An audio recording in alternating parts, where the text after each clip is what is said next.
So a little bit of background. So you are in Weyburn, Saskatchewan. Was that where you're from? Is that where you were born and raised? I was actually born in Regina, Saskatchewan, and I was raised in little villages kind of around the southeast, a little village called Minton, Saskatchewan. We were about 30 clicks away from the American border. So I spent many a weekend down in Montana, like Plentywood, Montana. We'd go to the country bar there, and they'd have a live band. Yeah. And that was kind of my music education. Back then, in Saskatchewan, it was all country. So Yeah. the only thing I had to rebel against country was hair metal. So I got really deep into hair metal, like Poison and Def Leppard and Bon Jovi and Slaughter and the whole nine yards. So that was my earliest, my favorite part of my childhood was driving down to Plentywood, Montana. Yeah. With a 6-pack of beer. I found a 6-pack of Canadian beer goes a long way in America because, of course, their beer is basically, horse piss. So a girl's more likely to make out with you if you got a 6-pack of Molson Canadian on you than a pack of Pabst Blue Ribbon or something. Oh, it's essential equipment on any road trip, right? Is decent beer. That's right. That's right. So is that sort of when we talk about country from that era? Is that sort of is that Waylon Jennings, Willie Nelson? Was it all that stuff, or was that the sort of the pop country? Was that sort of creeping in, or you Garth Brooks and that kind of stuff? Well, and around that time, like I didn't mind the old country. Like whenever somebody would put on like Johnny Cash or Chris Christopherson, Willie Nelson, Waylon Jennings, those guys, that was all fine. Yeah, because in my household, I grew up on Elvis, and it was 100% Elvis all the time. But old country kind of fit in that mold. But when I was growing up, it was all this garbage like Travis Tritt, and it was what did Tom Petty call it? Like really shitty pop music with a fiddle. That's what it was.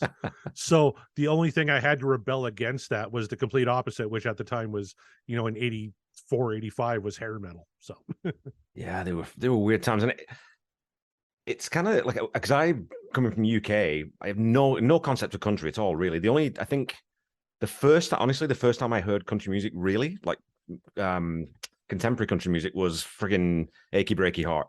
That was the first thing that ever hit the charts that any was really heard. Now, my granddad was into a lot of that stuff. What's that? Jim Reeve, the distant drums, and he would listen to Johnny Cash and those guys. But I was a little bit too young for that, right? I didn't really have that ear for country because I grew up with Queen and Black Sabbath and Deep Purple and the Kinks and all those guys. So country just sounded really foreign and really alien to me, right? So I didn't really get into that. And so it's always interesting now when I go back and I listen to some of those early records, and I like a lot of those early country artists, and especially when you see that influence that fed into what Tom Petty was listening to. So those early country stuff and the early rock and roll stuff like Elvis and Chuck Berry and Bill Haley and all those guys. So you see elements of all those different bits and pieces creeping into his music, right? Oh, 100%. And you really hear the influence, especially in guys like Johnny Cash on Tom Petty. And early Johnny Cash was very much like Jerry Lee Lewis and Carl Perkins and Elvis at the time, right? Like he was playing almost kind of pop and kind of segued more into country. But all those influences are kind of encompassed by Tom Petty. And maybe that's why I love Tom Petty so much, because he's got the Elvis, he's got the Carl Perkins, he's got a little Jerry Lee in there, but he's got the Johnny Cashes and the Waylon Jennings of the world in there too, just to create his own sound that is so unique. And what did Dave Grohl said? It's just Tom Petty. You can't describe it any other way. Yeah, he sort of transcends sort of genre, right? Like, and he's definitely, I think, people say like Heartland rock. I think it's that same label I think Springsteen gets and a few other people get, but I think it's one of those labels that just gets applied when people can't pin down, well, he's this, because, well, yeah, he does that sometimes, but then he'll throw in You Got Lucky, and then he'll throw in a blues album, or then he'll throw in a little bit of country or whatever. So he just, whatever the song needs, that's how he plays it. That's how he writes it, right? Oh, it's incredible. Even like his concept album, Southern Accents, has this really weird sitar song written by an Englishman, Dave Stewart, called Don't Come Around Here No More. Like it's just so encompassing of what Tom Petty is. It's great. Absolutely. So just quickly for my listeners, so I met you, or sort of met you virtually because we haven't met in person yet, through podcasting. And so Corey, for my listeners, is the host, and I've talked about this on my podcast before, is the host of, 3 podcasts at the moment because he's just crazy. And the Podcast Will Rock, which is a Van Halen podcast, Backtracks Aerosmith, which is an Aerosmith podcast, and then Backtracks theme music. And I really got into the Van Halen podcast, and Corey and Mark Camire, who's his co-host, very kindly had me on the show. And it is, without trying to blow smoke up your ass, man, I've told you this before, it's one of the best formats on the internet. Your chemistry between you guys is phenomenal, and it sort of sets a bar for music podcasting as far as I'm concerned. So tell the people about maybe just a little bit of background and how did you get into podcasting, and obviously why music? Why was that the thing you wanted to pick up on and go with? Well, originally it was movie trivia that got me into podcasting. I always kind of loved movies and got into movies, and there was a thing on the internet called Movie Trivia Schmodown that I was a fan of, and there was a little community of us who were kind of into that show, and all these little fan leagues started up. And one of the fan leagues was looking for a video editor. And in my day job, I've been a community television producer for over 20 years, so I have easy access to editing software and stuff. So I just kind of put up my hand and said, I'll edit for you in my free time. Yeah. And that's where I met Mark. He was one of the competitors in this movie trivia league. And I became the commissioner of the Geek-tacular division, which is all your geek movies like Star Wars, Star Trek, and all that. And so I would do a weekly, and we treated it just like a sport, right? So I did like a weekly wrap-up show with different competitors, and Mark would be on the show. And so we talk about movies and stuff. And he did a podcast at the time called Rantings of a Maniac. And he would just kind of rant about whatever kind of he want, usually movies, geek stuff, but he also loved music. And after Eddie Van Halen passed away, he wanted to do it on Van Halen. And he's like, do you want to come on and talk a little Eddie Van Halen? Because they knew I loved classic rock. Yeah. And I said, absolutely. We did like an hour and a half show just on Eddie Van Halen. It was just such an easy back and forth talking music with him, even though I'm considerably older than he is. And we have much different tastes. I gravitate to, the Tom Pettys of the world. He's more into like obscure European death metal and stuff like that. But we had this common ground with Van Halen that one day I just, we still chatted every once in a while. I said, hey, you want to, I got this podcast I really love called Pot of Thunder, where they're breaking down the entire Kiss catalog. And they mentioned on one of their shows, somebody asked them, what would be another great band to do? And Chris L., one of the hosts of Pot of Thunder, said, I think a Van Halen show would be great. Yeah. Because you don't want to pick a band that has an immaculate catalog, because you don't just want to say, this is great, this is great, this is great every week. You could do an AC/DC podcast, but the songs are so similar, like you don't have a lot of variety in what you're talking about. But Van 100%. Halen, you got three different frontmen. You've got these very different eras of the band. And you have some all-time stinkers mixed in there too that you can kind of have some fun with. 90% of the catalog is brilliant, and 10% is just, what the hell were you thinking? So we said, let's put all the Van Halen songs on a wheel. Let's spin the wheel every week and just talk about whatever comes up. Which we thought, because Pot of Thunder kind of did something similar, just a random song every week. You don't know what's coming up. Yeah. And a lot of people didn't believe us. They thought, oh, you must know going into recording. We have no clue. And because you've been on the show. Yeah. We literally have a wheel. We literally spin the wheel. Whatever comes up, we're chatting about. So we don't always get our facts right. And that really ticks off a whole ton of people. But folks like yourself seem to really get the concept of the show, and that we're rediscovering the catalog. We're not experts. We're just having fun listening to music we love and reinvesting into the catalog and appreciating the band. So that's how the show kind of got started. And the next thing you know, we have the Deep Dive podcast people reaching out to us like, hey, do you want to be a part of the show? And we got Eric Sanich from Van Halen News Desk writing articles on us, and Greg Renoff, who literally wrote the book on early Van Halen, being on the show, and it's kind of taken off from there. So cool. And I think, like I said, I'll tell my listeners why I love this show so much. And it is because of that. It's because sometimes you'll spin a song where it might be a song that you and Mark just haven't listened to in a long time, or even sometimes maybe one you just don't remember and haven't heard at all. So getting that live, either first time or rediscovery in real time for a listener is super engaging, and it makes you kind of evaluate, if you're talking, oh, listen to this, listen to that. I think when you know a song really, really well, you tend to start to forget about certain parts of it. So for us fans who are sort of, I was away from Van Halen for a long time, and your podcast got me back into them. For me, it was like a reminder of, I'd forgotten just how good those guys were, and then so when you get in and you go through and we listen to the song and then we pause and we talk about it, it just brings a whole new level of appreciation for that music and those songs, which was a revelation to me that you could do something that way. It was amazing. Well, revelation to us too. Like neither of us got really deep into a different kind of truth when it came out. You kind of heard the singles, yeah, and like, oh, that's okay, and kind of moved on. But in early episodes, we spent a lot of different kind of truth right off the hop, and it was like, this is a lot better than I remember. Yeah. And even songs like, just not that long ago, we did Mine All Mine off of OU812, and it's like, that's a song Mark hadn't heard in forever. I just heard it. Yeah. And I'm like, oh, Mark, you're in for a treat. Wait for the guitar solo. And he was blown away. He's like, I forgot how great that was. And that's the fun for us. And I'm glad that that's carrying over to some people listening to the show. That's amazing. Thank you. Absolutely. And so you're talking earlier there, you mentioned earlier that, Van Halen's got a really good, solid catalog, but there are a few plums in there. And my new podcast about Queen, there's definitely the same issue there with, there's 89% of the catalogue is fantastic. And there are elements of each song that are brilliant. But some of them you think, man, oh man, why did no one say, don't put Invisible Man on the Miracle, for Christ's sakes? What are you doing? Delilah. A song Freddie about wrote cats. a song about his cat. But when I got into sort of Petty's catalogue, that was one of the things that really sort of lit a fire under me with Tom Petty's. When I got into him was a lot later in life. And I'm one of those people who gets obsessive about new artists I find. So I got, well, I'm going to go back and I'll listen through and I'll start with the first album, the second album, third album, get to Damn the Torpedoes. And I didn't really know Damn the Torpedoes other than probably Refugee, maybe Here Comes My Girl. Getting to Hard Promises, getting to Long, and then you think, wait a minute, this guy's, it's hit album after hit album after hit album, and not like 7, 8, 9 out of 10 on every song, but every album is really, really good. And then you keep going, and every album, apart from one that I'm a little less enthusiastic about that I haven't talked about on my podcast yet, but then you get to Wildflowers, and then it's game over, right? Then it's like, this guy's just a genius. Like, this guy can write literally any kind of song in any kind of style and make it his own, and his lyric is honest. You believe every single word he sings, and that's what got me into it. So how deep is your sort of knowledge of Tom's catalog? What's your relationship with his music, and how did you get into his stuff? Well, originally it was Don't Come Around Here No More. That video was huge. And I remember not originally liking the song that much, and the video was kind of freaky. Like, what the hell is this? Like, but it was everywhere. You couldn't escape it. To me, the song that really got me into Tom Petty was from, I'm thinking it might be the album you're not that fond of, but Let Me Up, I've Had Enough.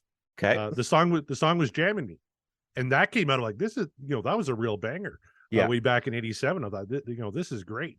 And then from there, you got the Wilburys. Then from the Wilburys, you got Full Moon Fever. And that was I was full blown Tom Petty ever since then, because Jamming Me is a great song. Well, co-written with Bob Dylan, right? Bob Dylan and Mike Campbell co-wrote that. And so that comes off the back of, obviously, the Heartbreakers tour with Dylan, and there is backing band for that, which, again, just always blows my mind that to go out on the road to support Bob Dylan, that's one thing. That'd be honor enough, especially because, Ben Montench was a huge Dylan fan, a Dylanologist. He knew his entire catalogue inside out. And they'd always look to him for the key changes, because Dylan would change keys just on a whim, right? Well, we're doing it in D now, so they're all looking at Ben like, what the fuck, dude? What do we play? So they just follow him. But then to not only do that, to go and open and play a half-hour set of Heartbreaker songs, or 45 minutes, whatever they did, but then to be the house band for Bob Dylan, because you've got to have serious chops musically. You can't do that if you're sort of just an average rock band, or a sort of a pubby kind of level, because there are a lot of those rock bands around that time that just couldn't do that. They don't have the musicianship to do that. And so when you learn about that stuff, that's another layer where you think, okay, well, it's not just Tom Petty, and it's not Tom Petty and the Heartbreakers as backup band. This is a band. This is a band who are tight as nails. They're just absolutely on, and they can all play their instruments properly, and they can all do it consistently on stage, which just, again, that's another thing that sort of made me think, yeah, this is the guy for me. This guy's serious about music. I tell you, there's a great scene in Running Down a Dream, Peter Bogdanovich's documentary, where the guys in the band are talking about that, like how Bob Dylan will just on a whim, extend a song or cut a song short, and actually show one of the performances. I think it was during Knocking on Heaven's Door, where the band was kind of ramping up, getting ready for the chorus, and Bob just kind of, in the background, like, hold on. And he kept going on the harmonica, and everyone's kind of got to be ready for that. Like, okay, how many more beats are we going before he kicks it in again? And then Bob would give him a little thumbs up or something, and then Stan would kick in, and then they would get into the verse. But it's, as a band, like, how tough is that? Yeah. Like, but it's you're on your toes all the time, right? The entire set, you're like, what the hell's going to happen? But that invigoration, I think, especially at that time in the Heartbreakers' career, right? Like, to be opening for Bob Dylan at this moment, they've been a band for quite a while at this point, and to get that new infusion of energy like that, I think really did them a lot of good. Yeah, and I think the challenge too of it, right? And like you said, I mean, it's one thing, like, lots of musicians, and when you go watch, especially local bands where they're smaller, you can really see that interaction on stage between band members where they're going for the right bars. You just see those little cues and the little looks in between. But when it's, well, first of all, it's fucking Dylan in front of a huge crowd, and you're not maybe quite used to where he stops and starts, or where he sort of drifts into something different, and just be able to react to those. Yeah, again, that's just that level of musicianship again, right? So 100%. And Heartbreakers, everyone kind of thinks of Tom Petty as being Tom Petty, right? But the Heartbreakers as a band, like you said, just super tight. And I don't know if they get enough credit in the Tom Petty lexicon for their contributions, because of course Tom is the front man, he writes the songs, he's the voice and all that. But geez, you look at guys like Stan Lynch and Ben Montench, and of course Mike Campbell, and even Ron Blair back in the time. Then you get into Howie, Yeah. you know, how integral to the band Howie was, right? Yeah. And just as a band, these guys were phenomenal.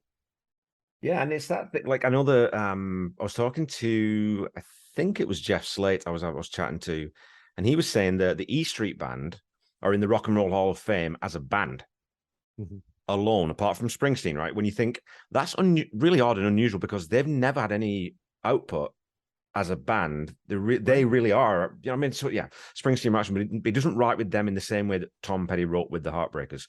And I always go through Wikipedia articles and I change them. Anywhere it says Tom Petty's backup band, nope, take that out. It's Tom Petty. That's Tom Petty and the Heartbreakers. He was one of the Heartbreakers, you know. Yeah. Just winds me up. Yeah.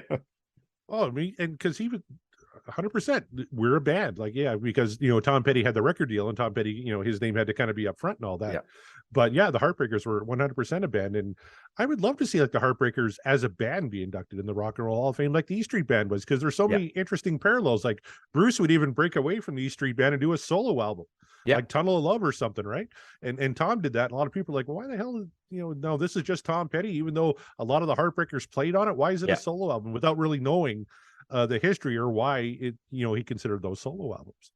It was so crucial, right? Like you said, after coming off the back of Southern Accents and Let Me Up and get into a bit of a creative sort of funk where he wasn't too sure which way he was going to go, then you get that chance happening with the Wilburys and he forms this connection with Jeff Lynne, and then you get Full Moon Fever, and that just reinvigorates his entire career. And it wasn't just because, I don't think it was just because it was a commercial success, but I think that he got back to, I think he fell in love with the process. You know, because he talked about that in interviews. It was the cycle of album tour, album tour, album tour, album, and it's just endless and it's exhausting. And you creatively, it would be very difficult to maintain that level of, you know, of excellence. So take that break, go into the studio with a different approach, with a different guy, you know, and maybe some different musicians too, just to shake things up. I think that prolonged his career by years and years. And I think Wildflower was the same thing. I think Mojo was the same thing, coming in, getting Ryan Olialia to produce that and doing it on live off the floor in the clubhouse. All those little things where he sort of had that sense to recognize when I need something here to re-challenge myself and get myself refocused. And he wasn't afraid to take those bold steps. And Jeff Lynne was huge in that, because up until then, you know, the Heartbreakers would record the same way every time, you know, live on the floor as a 5-piece and do whatever, right? Whereas Jeff Lynne is very much, you do your part, we're going to piece it all together. And just that change in how they recorded, like Tom Petty always said, he was always in favor of the process that led to the best output, wherever the best product was. Stan Lynch was very much, I hate doing the Jeff Lynne stuff because, you know, he's alone in a room, he does his drums, that he screws off. Whereas Tom's like, as long as the end product is what I want, I don't care. So that different recording process, I think, really helped him back in, you know, the late 80s doing Full Moon Fever, which, you know, one of his biggest albums of all time. Yeah. And you think about sort of anytime you bring someone else into the studio, it's the same as, you know, as an audio professional, whatever. If you get someone else in who's got a different skill set and maybe does something in a different way, that's only good because you learn from that. And maybe you don't take everything, but you definitely take what you need, right? And I remember talking to my buddy Randy about how they would record drums back then. He said quite often the drummer's not playing that lick. He's playing the snare. And then on the next take, he's playing the kick. And then on the next, and sometimes it'll just be a programmed hat. And then they'll play the toms, sometimes will be live because it's hard to do a fill one at a time. But then you can piece those together. And he said that was Jeff Lynne did that because back in the ELO days, he really wanted that very tight control over the sound and the separation of those sounds. So you don't get bleed from the cymbals into the snare and all those kinds of things. So, but as a drummer, I mean, you play drums too. Can you imagine having to try to get your timing on one of your drums? It'd be a nightmare, an absolute nightmare. Especially for a guy like Stan Lynch, right? Like, you know, he's a performance drummer, you know, to sit there, okay, we're doing the snare today. Like, he would be bored out of his mind for hours. You could see why he would hate it, but I get Jeff Lynne's point of view too. And you just think of how brilliant is Jeff Lynne to like be able to think of that, right? And to separate those and then put them all together and make a masterpiece. Yeah, no, a great musician, a great songwriter in his own right too. And anytime you hear him interviewed, it's the same with all the Wilburys, right? They're all just very genuine, and they've no right to be as humble as they are because they're all Hall of Famers, you know. And for Christ, you've got a Beatle there, for God's sakes. You got Roy Orbison, who used to party with Elvis. Like, these guys are serious top end elite level talents, but they were just 5 musicians who got together in a room, wrote a song a day, and then sat around and got Roy Orbison to tell them stories about Elvis. That was the mo, you know. That's what they did. Well, and the way that they all came together, like I know in your show you talked about, you know, Tom Petty going to buy the baseball mitt and meeting Jeff Lynne kind of on the street there. Yeah, just, hey, we should get, and, you know, all the, George Harrison leaving a guitar. Tom Petty's like, well, I'm going to go record this B-side over at Bob Dylan's studio because he's got a studio. You want to come? Yeah, I'll come. And they show up. Oh, Roy Orbison's here. Well, let's get him involved. And there's Bob Dylan just kind of grilling for everybody, burgers and steaks and shit while they're writing music. And then they come up with Handle with Care. And then Warner Brothers is like, this isn't a B-side. Like, this is way too good to put on a B-side. So we'll just keep going again. Let's write 9 more of these and make an album.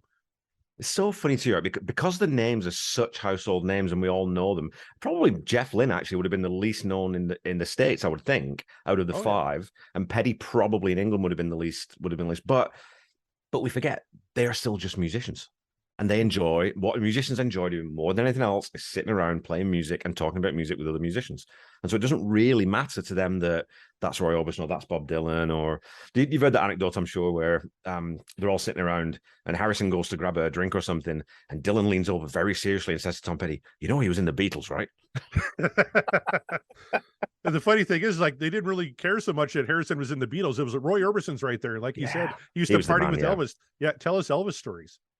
God, and again, another almost he's kind of an artist, I think, who's kind of been forgotten.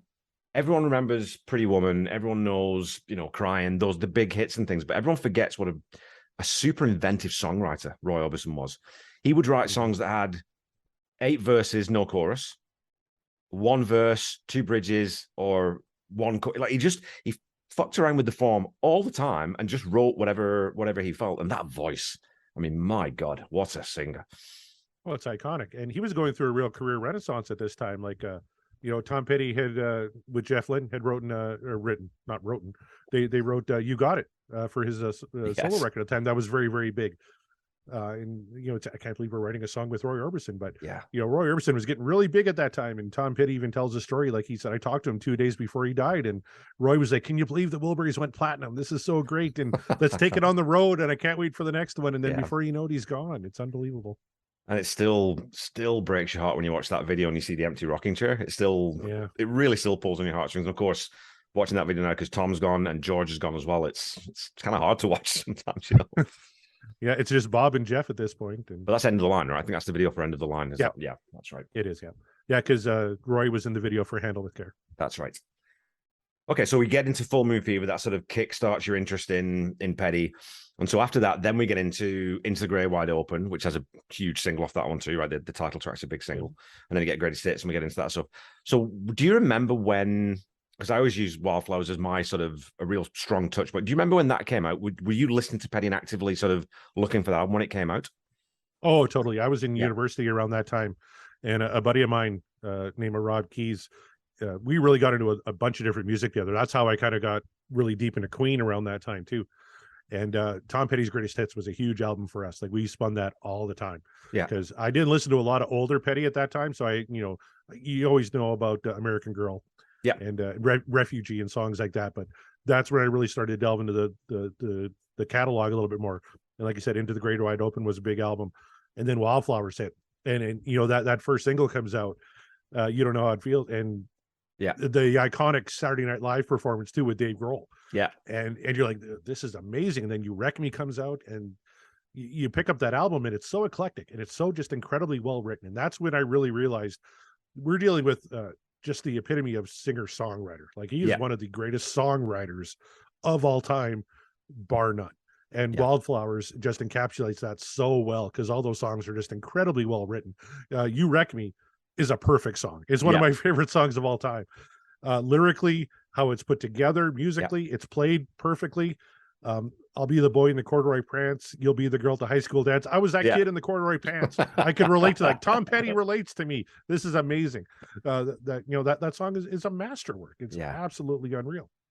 That album sounds so. I mean, Rick Rubin. What again? Another genius kind of thing to bring in Rick Rubin, who wasn't really known for rock and roll back then. He was, Def Jam, and he was more into sort of the hip hop stuff. To bring him in, and people forget too that Rick Rubin was only, I think he was 32, 33. He was a pretty young fella at that time. So to bring him in, and for Tom to bring him in and trust him with this thing that was, I think he realized fairly shortly in the process that I'm onto something a bit bigger than maybe I've done before. So to trust this young kid who's somewhat untested with rock and roll, but again, just that sort of that sense to be able to know when you need a change, to recognize that someone can help you. And again, through that process, obviously Stan's left, and to know when Steve Ferroni sits down and plays the drum beat, dum, dum, tch, dum, dum, you know, he plays that little drum beat. So that's the guy we need. That's the guy who's got the rhythm and the groove and the feel that we need for this album. Very prescient. Oh, totally. And he got him back on the floor in the studio playing his band. Because Absolutely. into the Great Wide Open, there were, you know, how did Tom put it? He said, we're all a bit moody in that period. So they recorded all their stuff separate and put it together after the fact. Yeah. But Wildflowers brought everything back together. And, you know, you can have songs like Wildflowers, which kicks off the album, this nice, just quiet acoustic thing. And then you got like songs like Cabin Down Below or Honeybee, like these kind of hard, heavy rocker types that just work on the same album together. It's a real testament to Tom and to Rick Rubin. Like you said, just he did things completely different than Jeff Lynne, and the outcome was still a masterpiece. Absolutely. And again, during those sessions, you mentioned, you know, we're talking about greatest hits there, and Last Dance with Mary Jane. Here's a question for you, because I was talking to someone about this the other day. I can't think of another band's greatest hits album where they've put, you know, when they record extra tracks because the label needs a new song to sell the album. I can't think of another one that's got a song as strong as that actually, had it not been on the greatest hits and just been released as a single or been released on another album, that would be on the greatest hits. You know what I mean? 100%. Yeah. I can't think of another one. They're always cast-offs, like B-sides or just discarded things from wherever. And Mary Jane's Last Dance actually came from the Full Moon Fever sessions, if I remember correctly. He was kind of working on it around that time and just kind of revived it for this. Yeah, he had the idea for it. Yeah, and then absolutely, yeah. So yeah. And there was a second song on there too, Something in the Air was brand new off that. And that's another one. That's a great Tom Petty and the Heartbreaker song. Yeah. Well, again, you start getting into the covers. That's where you start talking about, you know, again, one of my guests said that Tom Petty and the Heartbreakers were probably one of the all-time, if not the all-time great cover bands, because they would do, you know, when they did their sets, they'd do 23, 24 songs. They'd always put in 2 or 3 covers. And when you go to setlist.fm and you look through the volume of covers that band did, they've done about 300 covers live, which is just incredible, right? To have that sort of breadth of, and again, that background, and it's Carl Perkins, and it's JJ Cale, and it's, you know, it's Chuck Berry, and it's the Stones, and it's the Beatles. Just have all those influences and be able to pull them out and just say, yeah, let's do this one tonight. And obviously that's the spur of them. We'll rehearse it a little bit, run through it a couple of times. Everyone remembers where the changes are? What key are we in? Okay, let's do it. Just crazy, you know. And Thunderclap Newman, who originally did Something in the Air. I've never heard of Thunderclap Newman before. I'm like, this is a really great song. And then you look into it, and it's like, it's not even Tom Petty's. Thunderclap Newman released that in 1969. And put together by Pete Townsend from The Who. It was kind of an assembled band to showcase the talents of the guitarist.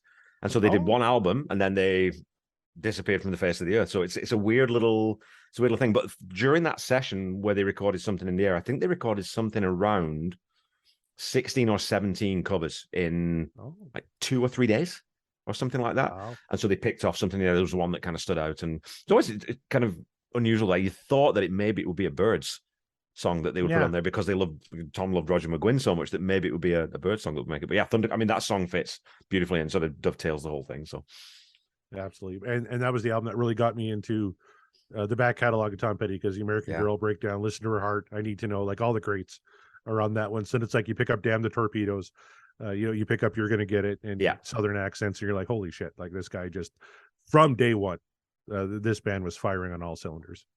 And it's funny too, when you look at greatest hits, and me and my album rap co-host John Paulson, we're going to be talking about this, because we were looking at that, and you look at what's not on that album on greatest hits. Insider's not on there. You've got there's at least, I think, what I was talking, Straight Into Darkness, which again wasn't released as a single, but it's just a monumental song. So you think about the stuff that got left on, that could have been a double album quite easily, you know? Oh yeah.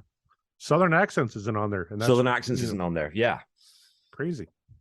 In fact, I think only Don't Come Around Here No More is the only one from Southern Accents on that album. Yeah, that's right. It is, yeah. And then you got, the 3 big ones from his solo effort. Running Down a Dream, Free Fall, and Learning to Fly, which, famously Stan Lynch hated, Howie hated, Ben Butt didn't want to play him. And then the irony is that those were like Tom Petty's 3 biggest hits, and they had to play it on every single show since then. So I think Stan said something along the lines of that, where those were covering someone else's songs, and it's, Stan, and he holds his hands up to his stubbornness as a young man and says that, I was more of a dick than I needed to be. But it's still just, why wouldn't you want to play these phenomenal songs? Like Running Down a Dream, to go play that live, anyone would want to do that in front of a packed house, right? And you know, watch Steve Ferroni when he's playing it. Like you can't sandblast the smile off his face. He is having a ball. But like even Howie, when they're recording, he told Tom, you know, I really don't like this song. And Tom's like, well, if you don't like it, don't play on it. And Howie fucked off. And that song was Free Fallin'. Yeah. It's like Free Fall, really? Yeah, it's just nuts. And then I think that's right around the same time when Mike had written Boys of Summer, or the music for what would become Don Henley's Boys of Summer. And Tom passed on that one, right? So again, you think it's so weird because Boys of Summer is a phenomenal song, and it would be weird to hear different words over it. It would be, you know, I don't know if it would have fit with what they were doing back then. I think maybe it might have been before that. Actually, it might have been Let Me Up, I've Had Enough era, but I'd have to look at the dates. But yeah, just, and again, you know, you get into, we talked about Dylan, but then there was Johnny Cash's house band on that second album with Rick Rubin.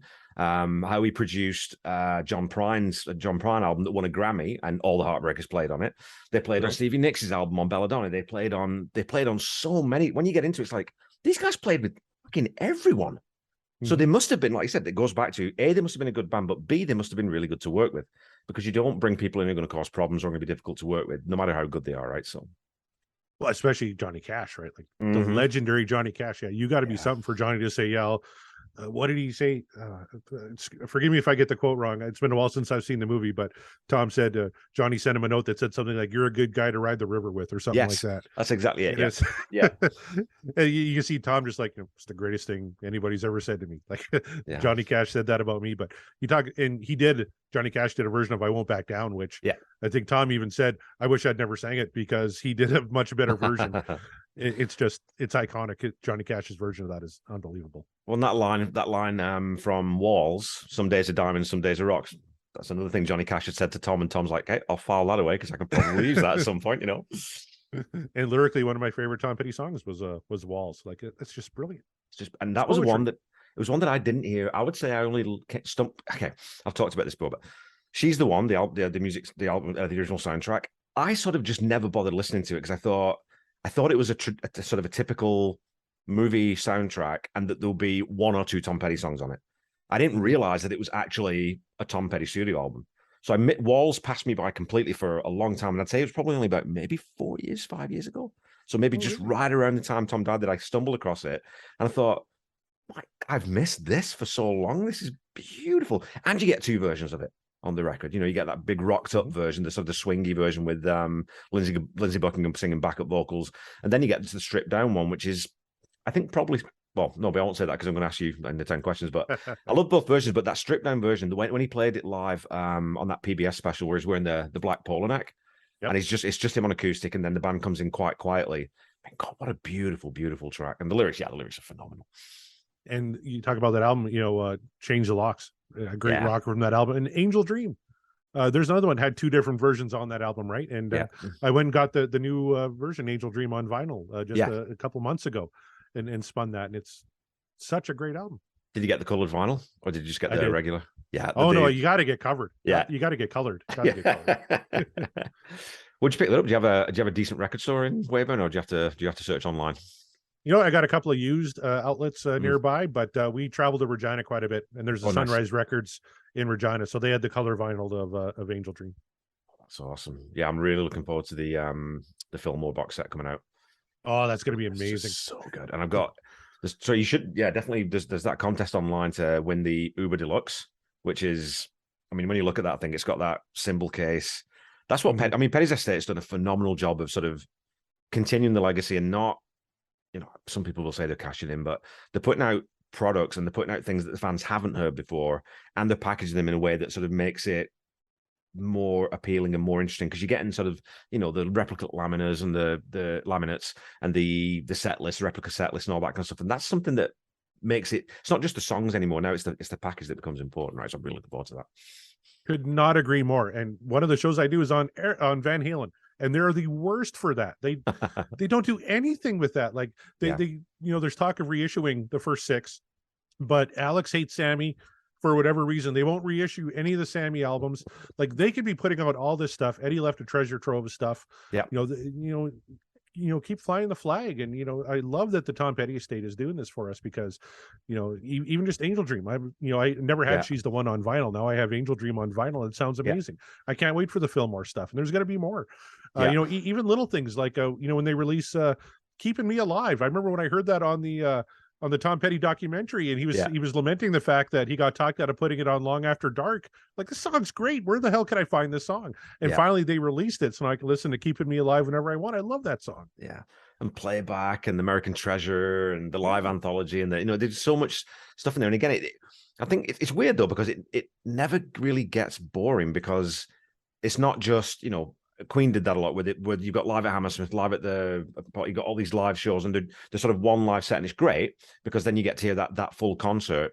But the Petty estates, they pick and choose sort of the best version. So again, it's more than just, I don't know, like another live set. It's kind of this thing that takes on a new life, and especially with the Fillmore stuff, because obviously that was the residency, and so they weren't constrained to the same set list every night, more or less, give or take 3 or 4 songs. With most bands is true, right? But they could say, okay, we know what, let's do a song from Long After Dark that we haven't done in 10, 15 years. Let's do a cover that we've never done before. Let's try this. So they have that freedom. And so you get this sort of completely different experience for them and for the fans. So to package that, and because everyone knew those shows had been recorded, and it was 97. So fans have been waiting a long time for those things to come out. So there's so much excitement, right? Oh, that's such a great point. Just about the varied output that we get. You talked about Queen. I love all the stuff they're releasing after the fact, but they released 2 concerts from the Flash tour. Yeah, and it's like, okay, or like from the Hot Space tour. Actually, you got Queen on Fire at the Hollywood, and then you got that's right, yeah, Queen Rocks Montreal. We're both from the same tour, and it's like, well, these are pretty similar. So I like the fact that, especially with the Fillmore stuff and the live anthology, you're getting different versions. Like even the version of I Won't Back Down on live anthology is just stripped down with an acoustic guitar. Much slower tempo. Not my favorite version of I Won't Back Down. That'd probably be the Gainesville concert. Oh God, yeah, that is the ultimate version of I Won't Back Down for me. I just love everything about that. But thank God for the Tom Petty estate. Like, they're just doing right by us fans, and I wish other bands, Van Halen, would kind of pick up on that and maybe do a little something for their fans too. Well, we'll have to get Eric Senich on it, right? We'll have to get Eric to start pushing this a little bit, see if they can make some waves to make them think about it. So that's right. So did you ever see the Heartbreakers live, Corey? I never did. I know in 2010 on the Mojo tour, they were hitting Saskatoon, and I can't remember what happened that I wasn't able to go. But I never, I know me and another guy around here were kind of hoping, like, oh, you're on the 40th, maybe they'll add another leg. Usually they do the first leg, big markets, North America. Then usually they go to Europe for a little bit. And then usually they come back and do a second leg in North America, and maybe do some smaller B markets. Yeah. And that's usually where Saskatoon fits in. So we're kind of holding out hope. And unfortunately, shortly after the first leg, Tom passed away. And one of the big regrets of my life, for sure, is I never got to see Tom Petty and the Heartbreakers. Yeah, mine too. It's one of those things too that sort of, because I became a big fan, I don't know, 2015. And I think on the 40th anniversary tour, did they hit, was it just Toronto or Toronto, Montreal, or maybe did they do the West Coast? Vancouver too. Vancouver as well? Pretty sure they did Vancouver, yeah. Yeah, so that's a long travel if you're not absolutely gaga. Like even Foo Fighters, who I've seen the last 4 tours they've come through, I don't think I'd be traveling to Vancouver or Toronto. That's a big ticket, man. Like, heck of a drive. Flights, yeah, closest. Yeah, Like if you're looking to drive, I know Queen and Paul Rogers, I drove 12 and a half hours to St. Paul, Minnesota. Oh wow. To see him there. So that kind of would have been a possibility. But when you're, you got a young family and stuff, it's harder to justify hopping in a car for 2 days to go see a band. So I was hoping they'd come a little closer, even if it was like Calgary, Edmonton, or Winnipeg. You know, you can make those in a day at least, and those are pretty easy. But unfortunately, it wasn't meant to be. Yeah, I'm really hoping that Mike Campbell comes through with the Dirty Knobs. I'm sure because they've finished this tour now. I'm sure they're probably back in the studio already recording the next album, because that's Mike Campbell, right?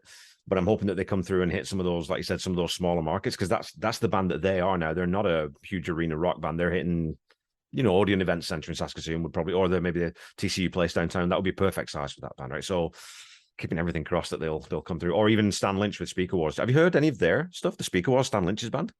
Not really, not a ton. I hear they're really good though. I guarantee you'd enjoy it. It's really, it really reminds me of, well, not all of it. The last song they didn't, but the stuff, it's sort of almost like Damn the Torpedoes era Heartbreakers. It's got that kind of late 70s honest to goodness rock and roll, guitars, drums, no fucking around. And then the last song they did reminded me a little bit more of Queen because it's got these big, huge multi-part harmonies. I was like, man, yeah, gotta go see these boys live because they're just rocking.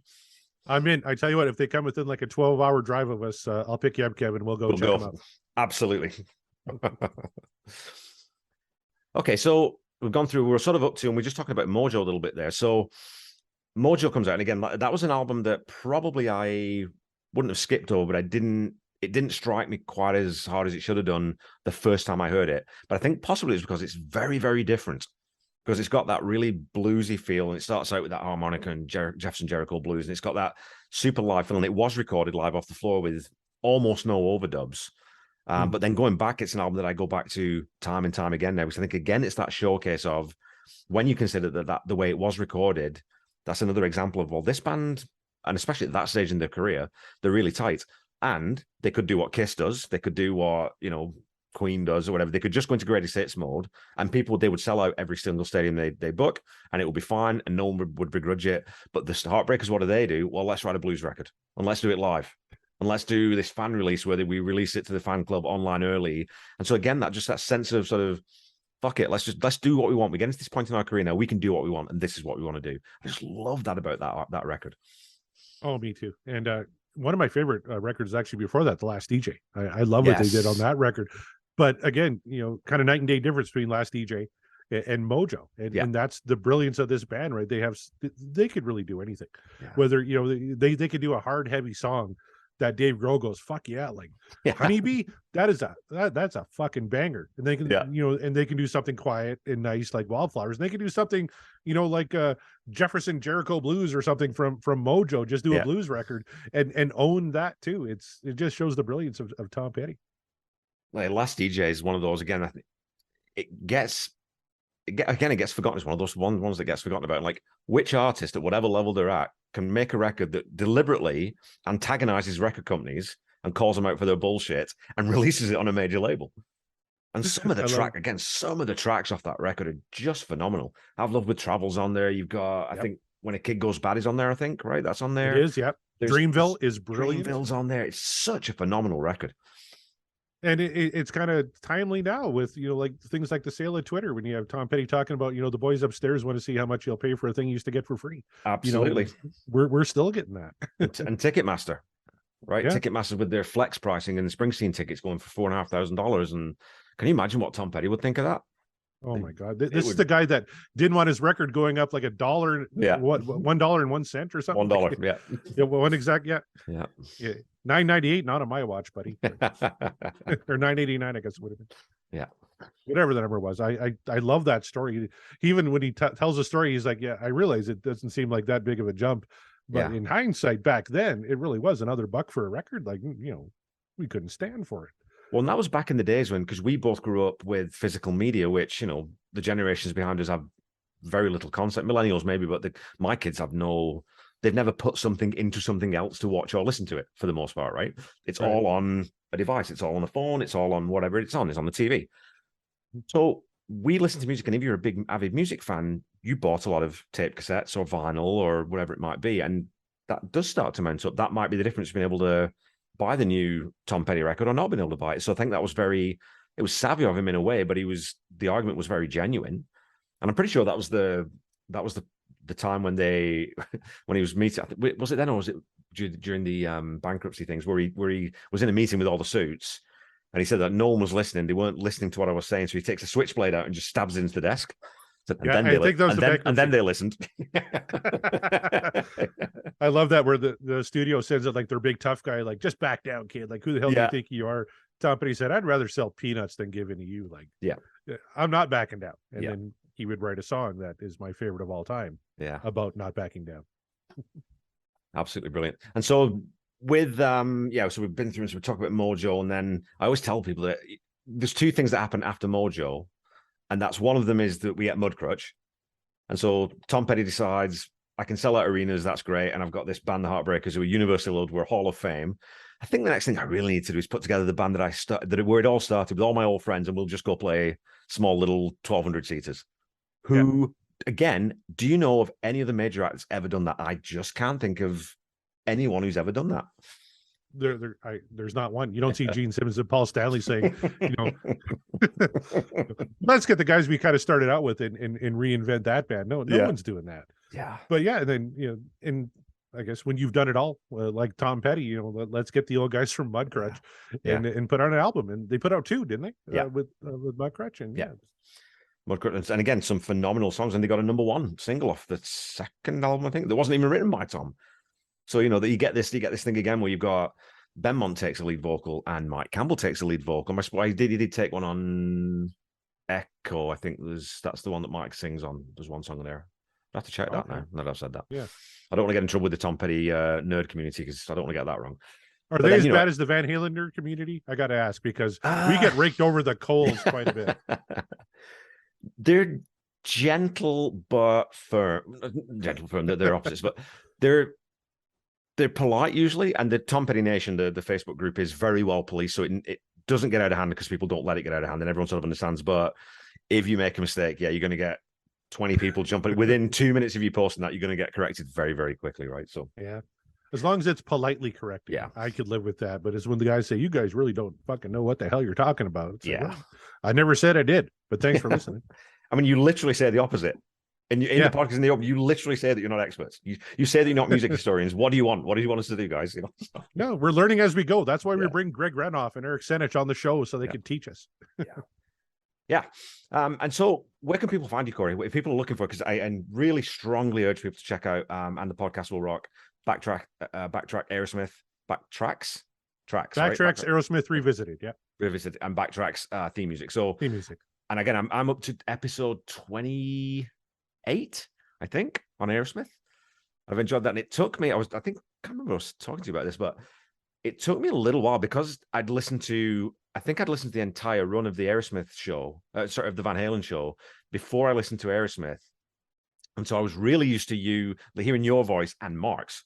So then listening to you and John, it's like, well, who's this guy who's kind of screwing up the flow and just being mean all the time? Like, but then when you realize what that relationship is, like, okay, no, I get what this is now. And it's like, okay, I love it's different, but I really still like it. But you're the common denominator between the two. So where can people find you? Oh, they can find us Van Halen, if you like that show, www.podcastwillrock.com. Catch up on old episodes, get some merch.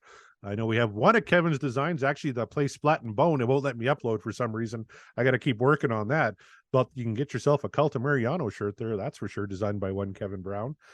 You can find us wherever you get your podcasts and on Twitter at podcastwillrock.com. If you like Aerosmith, check us out at Backtracks Aerosmith Revisited. Currently, we're just on Twitter at BT Aerosmith.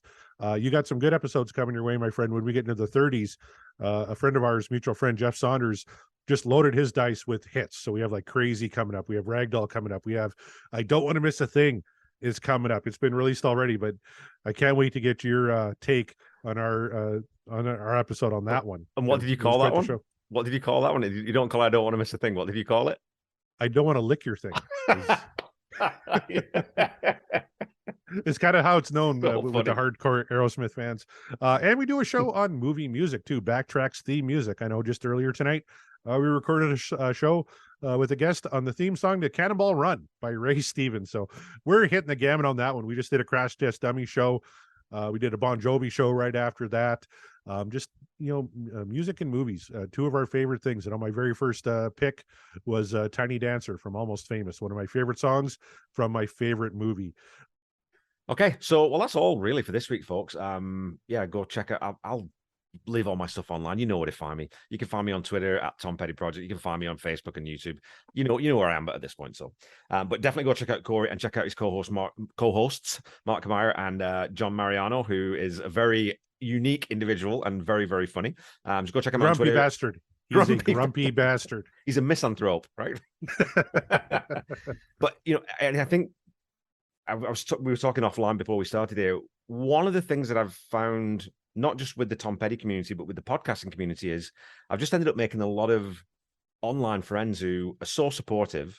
And, me and my friend rolled out our Queen podcast today, and we've already got a ton of downloads and lots of engagement online. And that's because people like you, people like the guys from the Lap Pods podcast are so supportive, retweet and sort of comment on things. And that little community that we've got going of independent podcasters is just such a wonderful thing to be part of, right? Oh, it really is. And, Scott Haskin from the Magicians podcast, that's the Uriah Heep show. Yeah. He's now our permanent co-host on Backtrack's Aerosmith Revisited, starting around show 38. So you have that to look forward to. And he's going to be part of the live show we got coming up, as well as George from the Judas Priest cast. So it's a great little community. And we all kind of, interact with each other. And they're all different shows and all different people. And it all works. Just support independent podcasters, support music podcasters, and support Kevin Brown. He's one of the best ones out there. I love your show. Can't wait to hear the Queen one. I'm a little pissed that I'm not on it, but you know what? I'll get over it. Me and Randy were talking about that when we recorded. We just want to get a couple more. We want to get a couple of wheel spins under our belt. And then I think genuinely, literally, episode 4, we want to get you on, because we've got to pay homage to the godfather of this format. It's because it's funny. It's one of those things where that podcast, the relationship between you and Mark is definitely what carries it, but the format does a lot of heavy lifting for you, because the format itself creates a little bit of conflict, and you can sort of have a conversation online because you put your polls out and that gets that conversation going. So it's just such a brilliantly conceived format that's like, I'm gonna ask Corey if I can do this. I'm gonna have to see if I can do Queen. You said yes, so I was like, fuck, this is gonna be awesome. I can't wait. Well, we got to give credit to Pot of Thunder. Yes, of course. They ran so we could walk. But I hope your wheel is as funky as ours, because we went like 10 shows before we got a Sammy tune. Like, it was all Dave early. Yeah. And then just these little idiosyncrasies we got with the wheel. Then Eric Senich comes on, calls a shot, calls for Cabo Wabo, gets it. I called my shot one week, got it. So that's 2 now in the first 50 episodes where someone has called their shot and got the song. But it's so weird to see how they all fall. And I know, like, you're the big number cruncher, and you've been posting the numbers for us on Twitter. We've got like nothing from Diver Down, yet we've done like half of a different kind of truth, which is so weird. Like, you think it'd be a little more evenly spread out, but so I really hope your wheel is eclectic. It's the beauty of randomness, right? It really is. And if I spin Delilah when I come on your show, I'm gonna be so pissed. No mulligans on my show either. There's no mulligans. No do-overs. You put that paranoia in my head that the first 5 songs we're going to do are all going to be all Brian May vocals, so we're not going to get to talk about Freddie. It's going to be all from like Made in Heaven. You're going to get like 5 tracks off Made in Heaven. You're going to be like, what the hell are we get ourselves into? Awesome, my friend. Okay, well, we'll leave it there, folks. Like I said, go check out Corey. Go check out all the shows that he's on. And the day after this releases is going to be the Fillmore 97 box set release party in the basement at Winston's. So if you are in Saskatoon, and I think maybe 1 or 2 people maybe in Saskatchewan listen to this podcast, but come down, we're going to have a big party, and it's going to be the first chance to listen to those tracks. And I was very, very surprised and honored to be able to throw that party. I think we're the only one in Canada, Corey. We're the only venue in Canada that's actually hosting an advanced listen party, which is fantastic, right? So So I'm checking my work schedule. I'm like, can I make the 4-hour drive to Saskatoon and go party listening to that with my good buddy Kevin Rutten? I really hope I can make it.